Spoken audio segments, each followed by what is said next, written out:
الوالدين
مرحبا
مستجيب الدعوات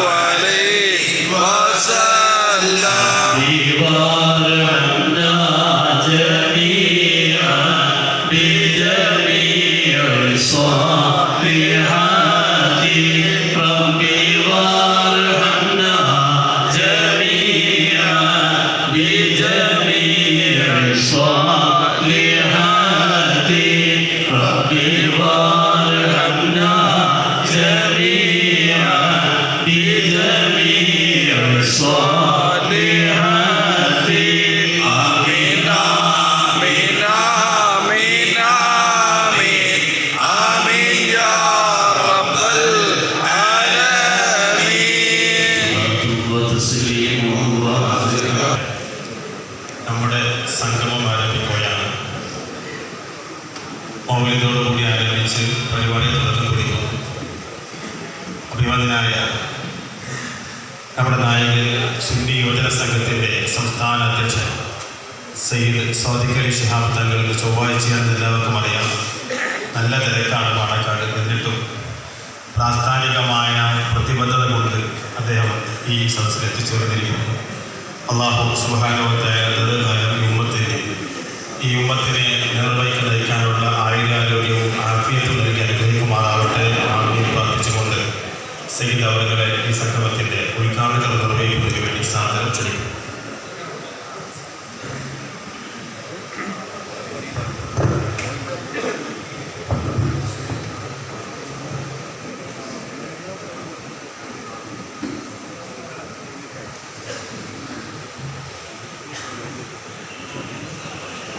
السلام عليكم ورحمة الله وبركاته. الحمد لله رب العالمين وعلى آله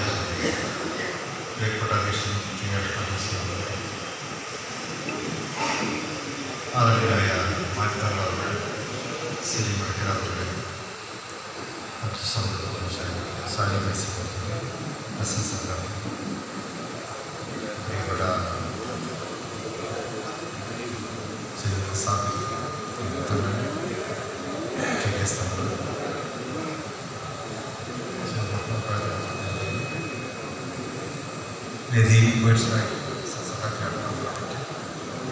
സുന്നി യുവജന സംഘത്തിൻ്റെ കരുത്തരായ നേതാക്കളെ, പ്രിയപ്പെട്ട സഹോദരന്മാരെ, സ്വയസ് മലപ്പുറം ഈസ്റ്റ് ജില്ലാ കമ്മിറ്റി അതിവിടെ സംഘടിപ്പിച്ചിട്ടുള്ള ആത്മീയ സദസ്സാണ് മൗലിദ് സദസ്. സ്വയസിൻ്റെ ഇപ്പോഴും അതിൻ്റെ ഒരു ആക്റ്റീവ് വിഭാഗമാണ് നമ്മുടെ ആത്മീയ എന്നുള്ളത്. ഏത് സമയത്തും വിളിക്കും പുറത്തിറങ്ങി വന്നുകൊണ്ട് സ്വയസിൻ്റെ പരിപാടികൾ ആത്മീയ മേഖലയിലായ മറ്റ് സേവന മേഖലയിലായ അതൊക്കെ നിർവഹിക്കുന്നതിന് വേണ്ടിയുള്ള സജീവമായി പ്രവർത്തിക്കുന്ന ഒരു ഘടകമാണ് നമ്മുടെ ആൻഡ്. ജില്ലയുടെ നാലാം ഭാഗങ്ങളിലും മദ്രസകളിലായും പള്ളികളിലായും സംഘടനാപരമായിട്ടുള്ള മറ്റു ഉത്തരവാദിത്തങ്ങളിലുമെല്ലാം ഭാഗമാക്കായി കഴിയുന്നവരാണ് ഞങ്ങൾ ഓരോരുത്തരും. ആ ഉത്തരവാദിത്ത നിർവഹണത്തോടൊപ്പം തന്നെ സംഘടനയുടെ ഏത് കാര്യത്തിലും മുൻപന്തിയിൽ നിന്ന് പ്രവർത്തിച്ചുകൊണ്ട് സംഘടനകൾ തങ്ങളുമായി പ്രവർത്തിക്കുന്ന നിങ്ങൾ അല്ലാഹു നിങ്ങളിൽ നിങ്ങളുടെ പ്രവർത്തനങ്ങൾ അല്ലാഹു സ്വീകരിക്കുമാറാകണം. ഇവിടെ നമ്മൾ സംഘടിപ്പിച്ചിട്ടുള്ള ആത്മീയ സദസ്സ് വിശുദ്ധ മൗലീദിൻ്റെ സദസ്സാണ്. വിശുദ്ധ ജന്മദിനങ്ങളുടെ അനുഗ്രഹീതമായ മൗലിദ മാസം, മൗലിദ് മാസം ലോകമെങ്ങുമുള്ള മുസ്ലിംകൾ ഇതുപോലുള്ള സദസ്സുകളിലൂടെ സജീവമായി അതിനെ കൊണ്ടാടുകയാണ്. ഖാതിമുൽ അംബിയാ സ്വല്ലല്ലാഹു അലൈഹി വസല്ലം അവരുടെ ജീവിതം പരിശുദ്ധ ഖുർആനായിരുന്നു. നമുക്കറിയാം, ഖുർആനിൻ്റെ സമർപ്പണമാണ് അവർ നിർവഹിച്ചത്. അവിടുത്തെ പ്രകൃതവും പ്രഭാവവും പോലെ തന്നെ ഖുർആനാണ് അവിടുത്തെ പ്രകൃതം. എന്നതുപോലെ തന്നെ വിശുദ്ധ സ്വല്ലല്ലാഹു ലോക പ്രശസ്തമാക്കിയത് പരിശുദ്ധ ഖുർആനാണ്. അപ്പോൾ അവിടുത്തെ പ്രഭാവവും അവിടുത്തെ പ്രകൃതവും ഖുർആനാണ്. വിശുദ്ധ ബദറിൻ്റെ ആ രണാങ്കണത്തിൽ അവിടെ മുസ്ലിം സൈന്യത്തിന് ആദരവായ സ്വീകരിക്കും സ്വന്തം വലിയായി നേടുവാൻ കഴിഞ്ഞ വലിയ നേട്ടം. ആ നേട്ടം അന്ന് മുതൽ ആദരവായ സ്വീകരിക്കും ലോകത്തിന് മുമ്പിൽ അറിയപ്പെടുന്ന ഒരു നേതാവായി വരുന്നുണ്ട്. അതേപോലെ ചരിത്രത്തിൽ മക്കയിലെ മാത്രം നിന്നിരുന്ന അവിടുത്തെ ഒരു പ്രബോധക പുരുഷൻ എന്നുള്ള നിലയ്ക്ക് മാത്രമേ ആളുകൾ അദ്ദേഹത്തെ കണ്ടിരുന്നു. എന്നാൽ ബദറിലെ വിജയത്തിന് ശേഷം അന്ന് അതിൻ്റെ ലോക വേദികൾ, അതായത് അന്നത്തെ ലോകവേദികൾ എന്ന് പറയുമ്പോൾ അത് മക്കയിലെ ഫലസ്തീൻ പോലെയുള്ള പ്രദേശങ്ങൾ, ഷാം, അതൊക്കെ തന്നെ വലിയ കച്ചവട കേന്ദ്രങ്ങളായിരുന്നു. പേർഷ്യ മുതൽ ഇങ്ങോട്ട് ഷാം വരെയുള്ള ഭാഗങ്ങൾ, ഇന്നത്തെ ചൈന ഒക്കെ അവിടെയൊക്കെ അന്ന് ഷാമിലേക്കാണ് കച്ചവട ആവശ്യാർത്ഥം സാർത്ഥവാഹക സംഘങ്ങൾ എത്തിയിരുന്നു. അത് ഇന്നും പ്രധാന റൂട്ടാണ്. അമേരിക്കയും ഇന്നിപ്പോൾ ലോകരാജ്യങ്ങൾ ആ റൂട്ടിൽ സിൽക്ക് റൂട്ട് എന്നറിയപ്പെടുന്നത്, ഇന്നത്തെ ഭാഷയിൽ സിൽക്ക് റൂട്ട് എന്നാണ് അറിയപ്പെടുന്നത്. അത്രയ്ക്ക് തന്ത്രപ്രധാനമാണ്, കച്ചവട പ്രധാനമാണ്. ഇന്നിപ്പോൾ ലോക ഉച്ചകോടികളിലൊക്കെ ചർച്ച ചെയ്യപ്പെടുന്ന ഒരു പ്രദേശമാണത്. അത് വിശുദ്ധ ബോധയുടെ കാലഘട്ടം തൊട്ട് തന്നെ, മക്കയുടെ ആ ആവിർഭാവ കാലം തൊട്ട് തന്നെ അവിടേക്ക് വിശ്വാസികൾ, അവിടേക്ക് കച്ചവട സംഘങ്ങളിലേക്ക് മുൻകെത്തിയിരുന്നു. അപ്പോൾ അവിടെയൊക്കെ ഇങ്ങനെ ചർച്ചയായി. വിശ്വസർവാവസ്ഥയുടെ ബദറിലെ വിജയം അവിടെയൊക്കെ ചർച്ചയാക്കപ്പെട്ടു. റോമിൽ പോലും അത് ചർച്ചയായി. അതേ അവസരം അതുവരെ റോമായിരുന്നു. ഇന്നത്തെ അമേരിക്ക പോലെയായിരുന്നു റോമൻ സാമ്രാജ്യം. ആ റോമൻ സാമ്രാജ്യത്തിൽ പോലും ഇത് ചർച്ച ചെയ്യപ്പെടുകയുണ്ടായിരുന്നു. മുഹമ്മദ് ജയിച്ചത്, മുഹമ്മദ് ഖുറൈശികളെ പരാജയപ്പെടുത്തിയിരിക്കുന്നു എന്ന് ലോകവേദികളിൽ ചർച്ച. ഷാമിൽ പിന്നെ ഷാമില് ഈ റോമ രാജാവ് ഷാമിൽ വരുന്നുണ്ട്. എന്തിന് റസൂലുള്ളാഹിയുടെ കാര്യങ്ങളൊക്കെ അറിയാൻ ഇങ്ങനെ മക്കയിലെ പ്രവാചകനായ മുഹമ്മദ്, അദ്ദേഹം ആരാണ്, അദ്ദേഹത്തിൻ്റെ പ്രത്യേകതകൾ എന്താണ് എന്നൊക്കെ അറിയുന്നതിന് പിന്നീട് റോമിലെ രാജാവ് ഷാമിൽ വരുന്നുണ്ട്. ഷാമിൽ അദ്ദേഹം മക്കയുടെ പ്രമുഖന്മാരെയൊക്കെ വിളിച്ചു വരുത്തുകയാണ്. കച്ചവടത്തിനൊന്നും പ്രമുഖന്മാരുണ്ടാവും, കച്ചവടത്തെ ബിസിനസ് മേന്മാരുണ്ടാവും. അപ്പോൾ അവിടെ ബിസിനസ് ആ സമയത്ത് അവിടെ അബൂ സുഫിയാനാണ് ഉണ്ടായിരുന്നത്, മക്കയിലെ പ്രമുഖനായ കച്ചവടക്കാരൻ, വർത്തക പ്രമുഖൻ അബൂ സുഫിയാൻ. അബൂ സുഫിയാൻ ഒരു രാജാവിനെ ഒരു ദേശത്തെക്കുറിച്ചോ അല്ലെങ്കിൽ വിഷയത്തെക്കുറിച്ചോ ഒക്കെ വിവരങ്ങൾ അറിയണമെങ്കിൽ അതിനെക്കുറിച്ച് ആധികാരികമായി പറയാൻ അറിയുന്ന ആളാണല്ലോ വേണ്ടത്. അപ്പോൾ രാജാവ് അന്വേഷിച്ചപ്പോൾ നിർദ്ദേശിക്കപ്പെടുന്നത് അബൂ സുഫിയാനാണ്. അബൂ സുഫിയാൻ രാജാവിൻ്റെ അടുത്തേക്ക് ക്ഷണിക്കപ്പെടുന്നു. റോമ രാജാവിൻ്റെ അടുത്തേക്ക് ക്ഷണിക്കപ്പെടുന്നു. റോമ രാജാവ് ഓരോ കാര്യങ്ങൾ ചോദിക്കുന്നു അബൂ സുഫിയാനോട്. മക്കയിലെ മുഹമ്മദ് ആരാണ്, മുഹമ്മദിൻ്റെ സ്വഭാവം എന്താണ്, മുഹമ്മദ് ആളുകളുമായിട്ട് എങ്ങനെയാണ് ഇടപെടുന്നത്, മുഹമ്മദിന് എന്തുകൊണ്ടാണ് ഇത്രയേറെ പിന്തുണ ലഭിക്കുന്നത്, ഇങ്ങനെ ഇത്യാദി കാര്യങ്ങളൊക്കെ അബൂ സുഫിയാനോടാണ് ചോദിക്കുക. അബൂ സുഫിയാനാണെങ്കിൽ റസൂൽ സല്ലല്ലാഹു അലൈഹി വസല്ലം കടുത്ത ശത്രുവാണല്ലോ. മക്കയിൽ കടുത്ത റസൂൽ സല്ലല്ലാഹു അലൈഹി വസല്ലം പിന്നെ അവർ ചില പോകാൻ തന്നെ കാരണം അതുകൊണ്ടാണ് മക്കയിലെ ഖുറൈശികളെ ബുദ്ധിമുട്ട്. പക്ഷേ അത്ഭുതകരമെന്ന് പറയട്ടെ, റോമ രാജാവിൻ്റെ ഓരോ ചോദ്യത്തിനും അബൂ സുഫിയാൻ വളരെ സത്യസന്ധമായിട്ടാണ് മറുപടി പറയുന്നത്. മുഹമ്മദ് സത്യസന്ധനാണ്, മുഹമ്മദ് അമീനാണ്, മുഹമ്മദ് പാവങ്ങളെ സഹായിക്കുന്നവനാണ്, ഒരിക്കലും വഞ്ചിക്കുന്നവനല്ല.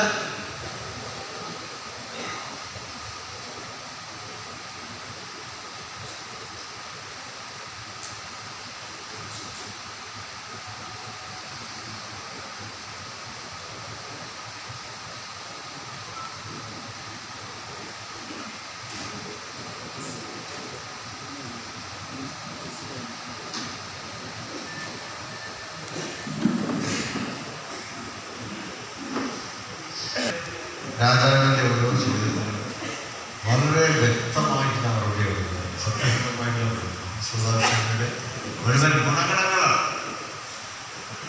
അത് ഞാനെൻ്റെ മക്കയിലുണ്ടായ ചരിത്രമൊക്കെ പറയുന്നുണ്ട്. അജുദാസ് പിന്നെ എടുത്തു വെക്കുമ്പോൾ അവിടെ ഗോത്രങ്ങൾ തമ്മിൽ പ്രശ്നമുണ്ടായപ്പോൾ വിശ്വനാഥ ഗോത്രധർമാരെ വിളിച്ച് തണ്ടത്തിലിതാക്കി എല്ലാവരെയും ചേർത്ത് പിടിച്ചുകൊണ്ട് അത് പുനഃസ്ഥാപിച്ച അങ്ങനെയുള്ള അനുഭവങ്ങൾ ഇതെല്ലാം കേട്ട് രാജാവ് ഇങ്ങനെ വിജൃംഭിതനായിട്ട് നിൽക്കുകയാണ്. ഇങ്ങനെയുള്ളൊരു മഹാമനുഷ്യൻ. അപ്പോൾ രാജാവ് പറഞ്ഞു, ഇപ്പം മുഹമ്മദിൻ്റെ മുമ്പിൽ വരികയാണെങ്കിൽ ഞാൻ മുഹമ്മദിൻ്റെ കാൽ കഴുകി ആ വെള്ളം കുടിക്കുമായിരുന്നു. ആരാ പറയുന്നത്? അന്നത്തെ രാജാവ് ഇന്നത്തെ അമേരിക്കൻ പ്രസിഡന്റിനേക്കാൾ വലിയ ആളാണ്. ആ രാജാവാണ് പറയുന്നത്, ഞാൻ മുഹമ്മദിൻ്റെ കാൽ കഴുകിയ വെള്ളം കുടിക്കുമായിരുന്നു. ഇത് രാജാവ് പറഞ്ഞു. രാജാവ് പിന്നെ വിട പറയുകയാണ്. രാജാവ് പറഞ്ഞു, ഈ പ്രദേശം മുഴുവൻ ഇനി മുഹമ്മദിൻ്റെതാവും. സിറിയ അടക്കമുള്ള പ്രദേശം, ഷാം ആ ഭാഗം സിറിയയിൽ ഉൾപ്പെടുന്നതായി. ഈ പ്രദേശം ഇതെല്ലാം മുഹമ്മദിനുള്ളതാണ്. ഇതെല്ലാം മുഹമ്മദിന് കീഴ്പ്പെടാനുള്ളതാണ്. മുഹമ്മദിൻ്റെ സന്ദേശം പ്രചരിപ്പിക്കപ്പെടുന്ന പ്രദേശമാണ്. ഞാനതിന് തടസ്സം നിൽക്കുന്നില്ല. കാരണം തടസ്സം നിന്നിട്ട് കാര്യമില്ല. കാരണം ജനങ്ങൾ മുഹമ്മദിനെ അംഗീകരിക്കുന്നു, ഇഷ്ടപ്പെടുന്നു. അതുപോലെ രാജാവ് വിട പറയും, ഞാൻ ഇവിടെ നിൽക്കുന്നില്ല. കാരണം രാജാവിന് മതം മാറാൻ പറ്റില്ലല്ലോ. രാജാവ് മതം മാറാൻ സാമ്രാജ്യം, അതവരുടെ സാമ്രാജ്യത്തിന് ബുദ്ധിമുട്ടാണ്. രാജാവിൻ്റെ മനസ്സിൽ ഉണ്ട്. പക്ഷേ അദ്ദേഹം റോമാ സാമ്രാജ്യത്തിൻ്റെ അധിപനായതുകൊണ്ട് അദ്ദേഹം മതം മാറുമ്പോൾ അത് സാമ്രാജ്യപരമായിട്ട് ഒരുപാട് പ്രശ്നങ്ങൾ ഉണ്ടാകുന്നത്. അതുകൊണ്ട് അദ്ദേഹം മതം മാറാതെ, പക്ഷേ ഇത് മുഹമ്മദിനുള്ളതാണ് എന്ന് പറഞ്ഞ് അവിടെ നിന്ന് വിട പറയുക. സിറിയക്ക് അദ്ദേഹം ഗുഡ് ബൈ എന്ന് പറഞ്ഞുകൊണ്ടാണ് അദ്ദേഹം പോകുന്നത്. അപ്പം അങ്ങനെയുള്ള ചരിത്രമൊന്നുള്ളത്. അപ്പോൾ ആ വലിയ പ്രഭാവം അത് മുഹമ്മദ് സല്ലല്ലാഹു അലൈഹി വസല്ലം കിട്ടാൻ കാരണം പരിശുദ്ധപ്പോൾ ഖുർആൻ തന്നെയാണ്. ആ പ്രകൃതി പ്രഭാവം പറഞ്ഞതുപോലെ ഖുർആൻ തന്നെയായിരുന്നു. അപ്പം അതിൻ്റെ പുനർവായനയാണ് നമുക്ക് റബീഉൽ അവ്വലിൽ ഇതുപോലെയുള്ള സദസ്സുകളിലൂടെ നമുക്ക് നിർവഹിക്കുവാനുള്ളത്. സല്ലല്ലാഹു അലൈഹി വസല്ലം അറിയിക്കാവുന്ന ഖുർആനെ അറിയിക്കാവുന്നത് തന്നെയാണ്.